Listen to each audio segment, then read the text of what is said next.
Purim Sameach, Medaber Israël Chaviv Miranana.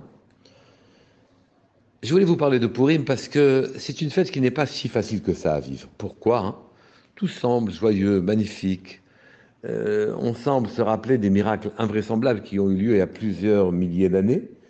Et cette Simcha Gdola, cette immense Simcha que l'on doit ressentir, il faut comprendre pourquoi on doit le ressentir, d'où elle vient, quelle est sa source, et quel est le rapport avec les mitzvot que l'on a particulièrement à Purim, de boire ad deloyada, jusqu'à ne plus savoir faire la différence entre béni soit Mordechai et maudit soit Aman.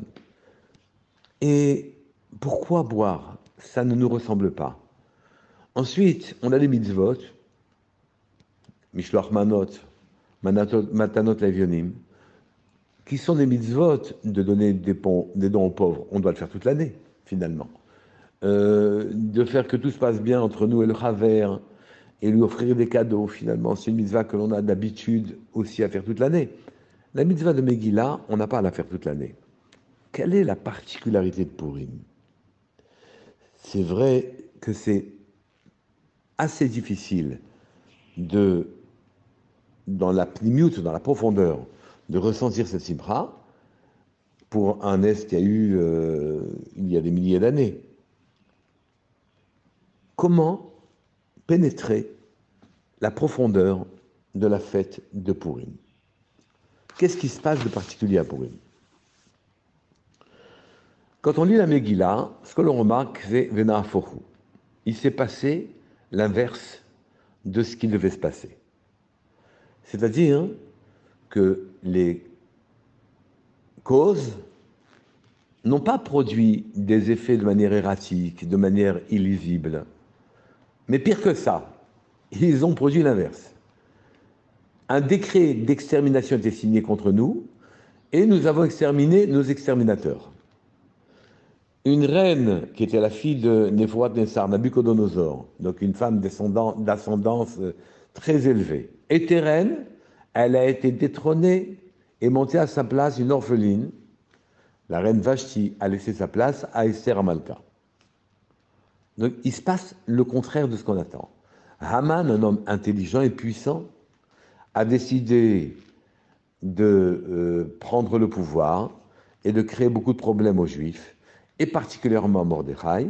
Eh bien, ce qui se passe, c'est que Mordechai, bien qu'il ait courroucé le satrape, le grand maître de l'époque, Haman, finalement, si jamais un des deux devait être honoré, eh bien c'est Mordechai qui sera honoré. Et qui montera sur le cheval du roi, et Haman qui tirera le cheval en disant « Voilà ce que l'on fait à ceux que le roi veut honorer ». Et ici, on voit effectivement que les causes produisent des conséquences qui sont le contraire de ce que le naturel devait produire. Pas autre chose, juste le contraire. Qu'est-ce que ça signifie? Pour quelle raison nous demande-t-on de lire la Megillah ou bien de l'écouter mot à mot? Même Kriyat Torah, on n'a pas une exigence comme celle-là. Qu'est-ce que les Chachamim veulent nous souligner ici? Et quel rapport entre les mitzvot et la sibra que l'on doit avoir? D'abord, les très grands Chachamim, le Hari HaKadosh, nous expliquent qu'en vérité, le jour de Purim, chaque année, à la même date, quand les Chachamim ont décidé que c'était la date de Purim, et que Purim est fêté, alors à ce moment-là, une chokhma, un éclaircissement, une lumière particulière brille pour tous ceux qui se rendent aptes à la recevoir. Une lumière de chokhma, de yesod de Abba.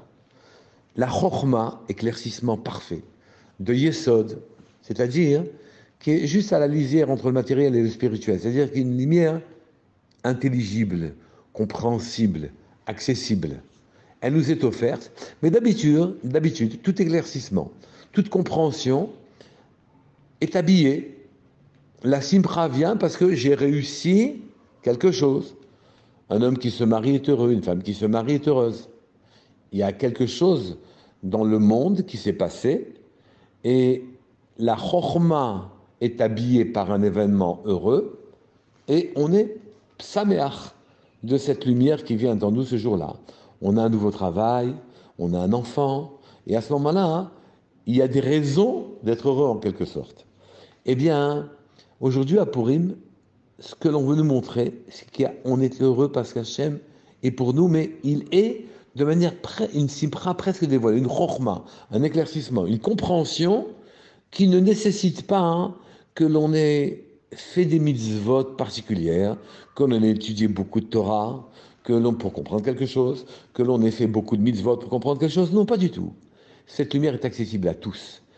Tout celui qui tend la main à Purim, on lui donne de l'argent.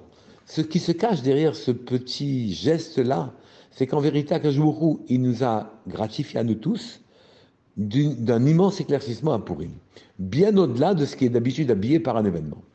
À Purim, en quelque sorte, on dit Hachem Hu Elokim. Hachem, Dieu, l'Éternel, Hu Elokim, c'est lui le maître de toutes les forces matérielles.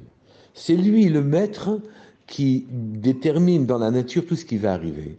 Ne vous fiez pas aux lois que la nature nous a habitués à voir s'accomplir. Ne vous fiez pas aux lois naturelles. Derrière les lois naturelles, c'est Hachem qui dirige son monde. Il est Hachem Hu Elokim.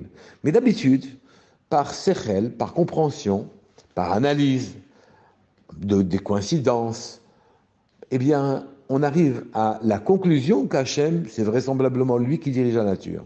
Ce qu'il y a de spécial à Purim, c'est qu'on est capable non pas de le comprendre, d'en saisir le sens, mais de le ressentir. Ça, c'est la grande particularité de la fête de Purim. Donc il y a une chokhma, un éclaircissement magnifique qui vient en nous le jour de Purim, et cet éclaircissement magnifique qui n'est pas habillé par un événement particulier, eh bien cette magnifique perception-là, on nous en fait cadeau à Purim, même si on n'est pas un grand chacham, que ce soit le chacham ou celui qui ne l'est pas, que ce soit celui qui a étudié, celui qui n'a pas étudié. Et ce n'est pas habillé par de la mitzvah, qui permet de faire descendre ce koach-là, cette force-là, c'est dévoilé. C'est dévoilé à nous tous. Ça nous donne une idée de la raison pour laquelle, effectivement, si l'on veut percevoir ce que c'est que Purim, il ne faut pas être lié à la maîtrise intellectuelle des choses. Il ne faut pas chercher la raison. Akadosh Baruch Hu a fait qu'il arrive exactement le contraire de ce qui était prévisible. Le décret était déjà signé de notre extermination. Il servira à exterminer ceux qui voulaient nous tuer. La reine Vashti était en poste. Elle avait l'ascendance aristocrate qu'il fallait. Elle a été remplacée par une orpheline, juive de surcroît. Haman a été mis en colère par Mordechai qui n'a pas voulu se prosterner à lui. Au lieu que Mordechai en subisse les conséquences, il va y avoir l'inverse. Il va être honoré par le roi Achashverosh. Haman va être pendu, et Mordechai va prendre sa place. Donc, la nature ne va pas produire les effets qu'on attend d'elle naturellement, elle va produire les effets contraires, inverses. Et donc, on nous montre ici qu'Hachem, c'est lui le maître des forces. Bien plus que s'il arrive autre chose que ce qui était prévu. Il y arrive le contraire de ce qu'on attend naturellement. Et l'éclaircissement qui nous vient, le sentiment qu'il la maîtrise des forces totales, ce sentiment-là, perceptible à Purim, nous amène à une simpra particulière, à la condition, naturellement, qu'on en respecte les mitzvot, c'est-à-dire les quelques mitzvot que nous avons à faire, d'écouter la Megillah. Dans la Megillah elle-même, dans le nom même de la Megillah que nous avons, Megillat Esther, nous avons ici Megillah dans le sens mégalé. Akadosh Baruch Hu se révèle à nous. Il se révèle au plus pshutim des pshutim, au grand comme au petit. Et on dit que tout celui qui est en âge d'être éduqué, il doit écouter la Megillah. Et donc la Megillah est à écouter mot à mot, car chaque mot nous dévoile encore et encore l'éclaircissement, la lumière, qui descend dans ce monde de manière parfaitement imprévisible, et qui montre qu'Hachem, Hu Elokim, c'est lui le véritable maître des forces, et qui inverse les conséquences naturelles de chaque chose. Qu'il n'y a pas, en quelque sorte, de situation, de metsiout, d'existant. Hachem est l'existant. La situation la plus terrible que nous ayons, elle n'existe pas, c'est Hachem qui la met devant nous et il la changera l'instant d'après. Ce sentiment, ce savoir que nous avons qui est répandu chez les Juifs, qu'Hachem peut tout naturellement, ce n'est qu'un savoir.